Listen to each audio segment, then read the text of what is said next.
औज़ु बिल्लाहि मिनश शैतानिर रजीम बिस्मिल्लाहिर्रहमानिर्रहीम। अस्सलामु अलैकुम नाज़रीन हज़रात, आप देख रहे हैं ज़ोया लाइफ हेल्थ केयर। दोस्तों, आज मैं आप लोगों को एक कामयाब अमल बताने जा रहा हूँ। हर जायज़ मकसद में कामयाबी का अमल। दोस्तों, इस अमल की इजाज़त आम है।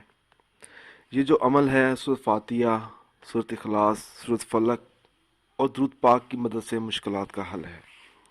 अमल बताने से पहले मेरी आप सबसे एक गुजारिश है दोस्तों, इस अमल को आप लोगों ने जायज़ मकसद के लिए इस्तेमाल करना है, नाजायज़ मकसद के लिए हरगिज़ इस्तेमाल नहीं करना, वरना कोई फ़ायदा नहीं होगा।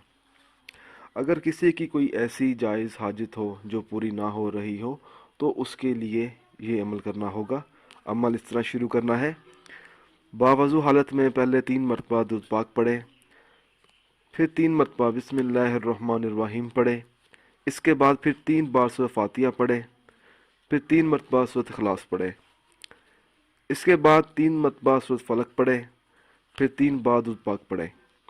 दुरूद पाक पढ़ते हुए अपने मकसद का तसव्वुर दिल में रखे।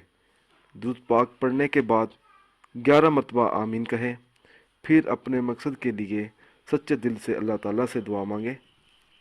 दोस्तों, ये अमल आपने सच्चे दिल से शुरू करना है। इस अमल को आपने जारी रखना है तब तक जब तक आपको कामयाबी हासिल ना हो।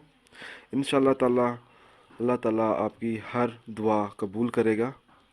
दोस्तों, अगर आपको हमारी ये वीडियो पसंद आई है तो इसको लाइक कीजिए और शेयर कीजिए।